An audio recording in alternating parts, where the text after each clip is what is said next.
గతంలో హైదరాబాద్ కార్పొరేషన్ ఎన్నికలు, ఆ తర్వాత జరిగినటువంటి అసెంబ్లీ ఎన్నికలు ఇట్లాంటి వాటిలో నాగన్న సర్వే బాగా పాపులర్ అయింది.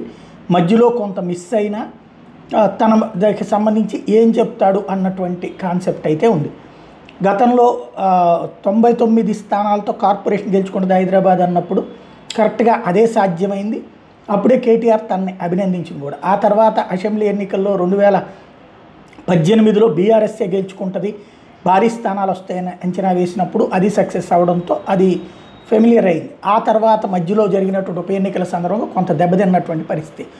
ఇప్పుడు వచ్చేటప్పటికి నాగన్న సర్వే అంచనాలు అయితే ఆత్మసాక్షి తరహాలో ఉంది. ఆత్మసాక్షి సర్వేలో ఎట్లయితే జూబ్లీహిల్స్ ఎలక్షన్లో కాంగ్రెస్ పార్టీ గెలుస్తుందని, సెకండ్ ప్లేస్లో బీఆర్ఎస్ ఉంటే థర్డ్ ప్లేస్లో బీజేపీ ఉంటుందని ఎట్లయితే అంచనా వేశారో, సేమ్ నాగన్న సర్వే కూడా కాంగ్రెస్ పార్టీ గెలవబోతోంది, అక్కడ జూబ్లీహిల్స్ని కాంగ్రెస్ కైవసం చేసుకుంటుంది అన్నటువంటి అంచనాకు వచ్చారు.